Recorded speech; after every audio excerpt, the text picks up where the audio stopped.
De 1821 à 1998, ces murs ont accueilli les prières des religieuses du Carmel. Elles s'en sont allées, la mairie d'Abbeville a racheté les lieux, des lieux quasiment inchangés où le dialogue avec Dieu semble se poursuivre.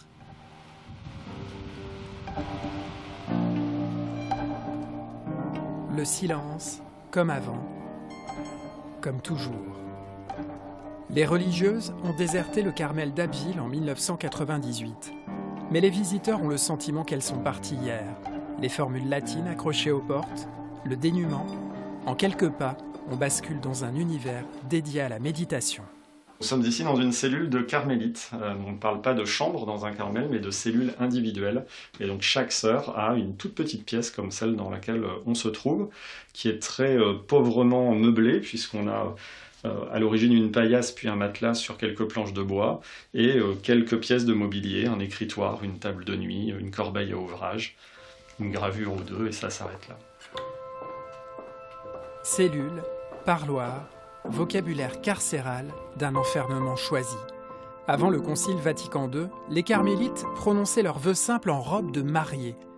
Une union avec Dieu temporaire, confirmée 3 ans plus tard, à perpétuité.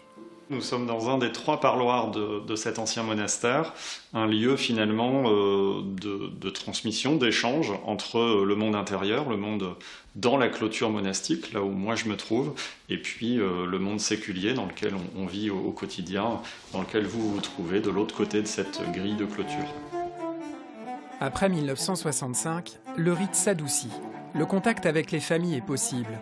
Le silence demeure la règle. Mais ces photos en témoignent, derrière les murs du Carmel se joue aussi une vie communautaire. Les religieuses, leurs sourires et leurs prières sont partis. Mais le cloître et la chapelle n'ont pas été abandonnés. Visites, expositions, concerts vous offrent l'opportunité de découvrir ce lieu singulier.